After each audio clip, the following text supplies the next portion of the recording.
What was your story here of going on tour or seeing the Dane Cook tour here? Oh yeah. Oh, you're actually recording this now? Yeah.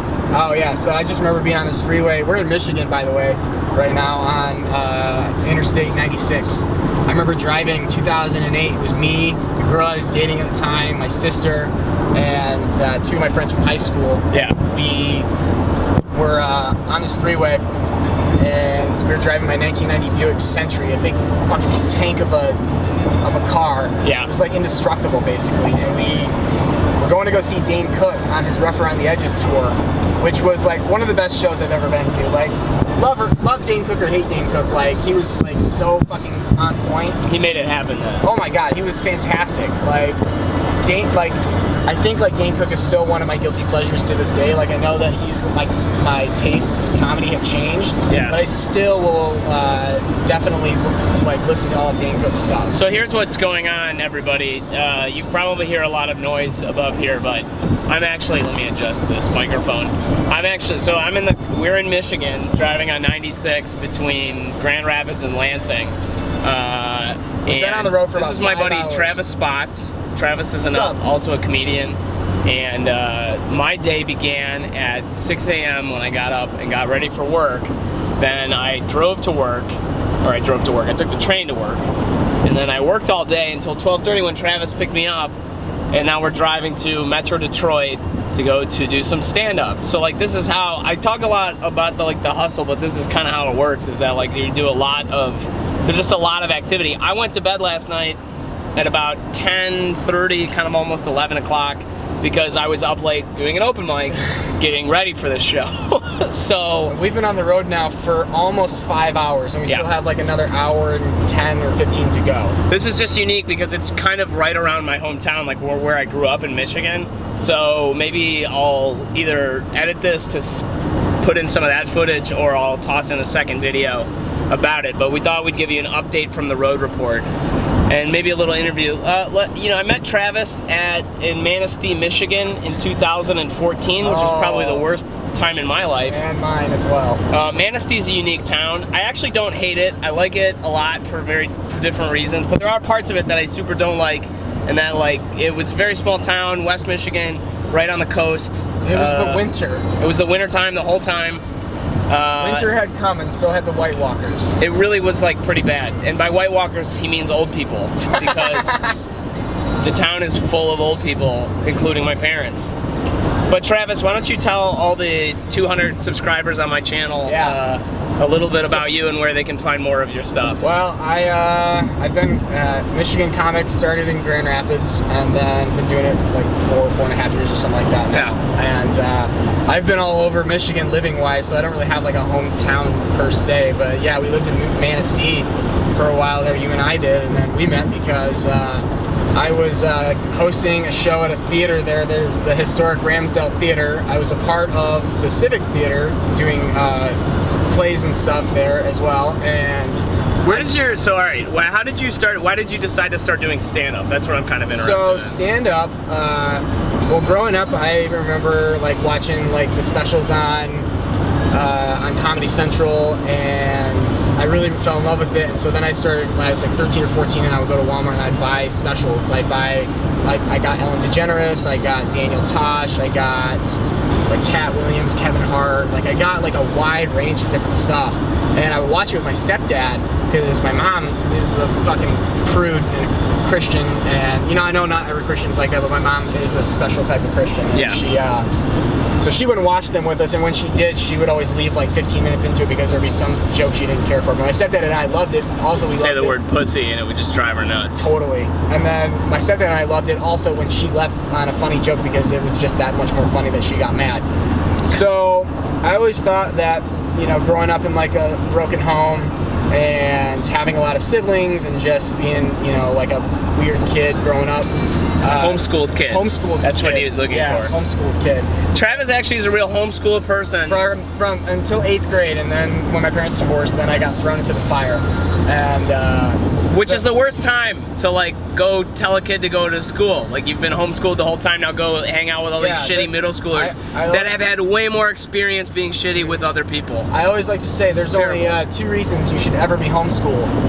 1, never, and 2, never again. Because no kid should ever have to suffer like that.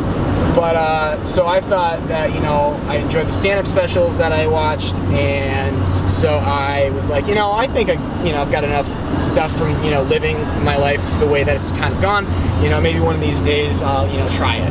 And then that's how you decided to do it. Well, it was just kind of an afterthought then, and then I, you know, fast forward to, you know, I was probably like maybe 14, 15, 16 at the time when I thought that.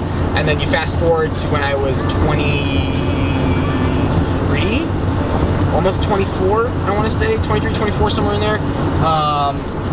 And I found out that I was living in Grand Rapids, and they had Laugh Fest, which if you're not familiar with, Laugh Fest is a 10-day comedy festival in Grand Rapids, Michigan, and basically they turn the entire city into like a huge like stand-up. It's a comedy festival. It's a festival, and it's awesome. And I found out that they had what was called the Community Showcase, and so it was like you could sign up to do, you know, improv shows or stand-up, and their hook on stand-up is like, even if you've never done it before, sign up, you know, just give it a shot. And it was kind of a dare to myself. I was just like, you know what, fuck it, I'll give it a shot, and then like if I suck, well, oh well, no big deal. I've done theater my entire life, so I'm comfortable on stage with people, you know, people staring at me, so it wasn't a stage fright thing that I was ever worried about.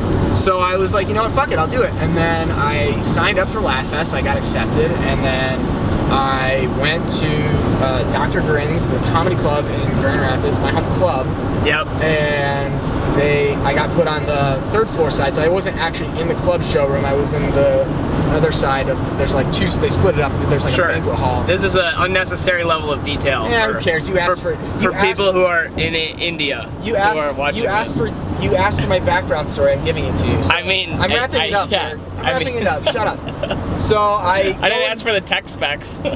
So I go and do the show, and they give you 5 minutes. Yeah. And I thought I had 5 minutes. Like 5 minutes for a first-time comic ever, like that's a fucking eternity.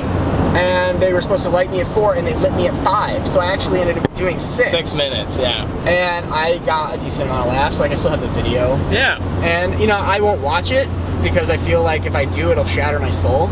Really? That bad?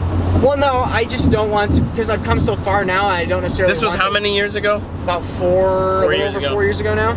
What advice would you have? So some of the people who subscribe are people I know from Quora, and I'm curious what advice you would have for people who have not tried stand-up but are looking to maybe try it out. Because I give it as advice a lot on there.